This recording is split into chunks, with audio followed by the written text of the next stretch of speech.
ममता जी ने साफ सुथरी सरकार चलाई होती, अगर ममता जी ने बंगाल को पोलराइज नहीं किया होता तो बीजेपी के लिए रास्ता नहीं खुलता। यह चुनाव विचारधारा का चुनाव है और सबसे पहले मैं आपको बताना चाहता हूं कि बीजेपी चुनाव चोरी करती है। बीजेपी ने हरियाणा में, मध्य प्रदेश में, महाराष्ट्र में चुनाव चोरी किया है।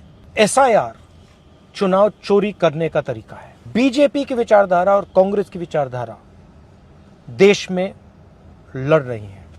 भाई और बहनों, 4000 किलोमीटर भारत जोड़ो यात्रा में हमने एक ही मैसेज दिया था, नफरत के बाजार में मोहब्बत की दुकान खोलनी है। बीजेपी बंगाल की कल्चर, हिस्ट्री और बंगाली भाषा के विरोध में काम करती है। बीजेपी के नेता कहते हैं one nation, one language, one religion.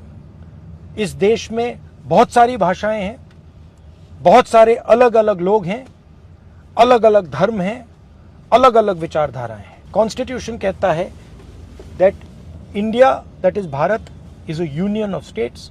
हम कॉन्स्टिट्यूशन की रक्षा कर रहे हैं, बीजेपी कॉन्स्टिट्यूशन को खत्म करने की कोशिश कर रहा है। भाई और बहनों, अगर ममता जी ने साफ सुथरी सरकार चलाई होती, अगर ममता जी ने बंगाल को पोलराइज नहीं किया होता तो बीजेपी के लिए रास्ता नहीं खुलता।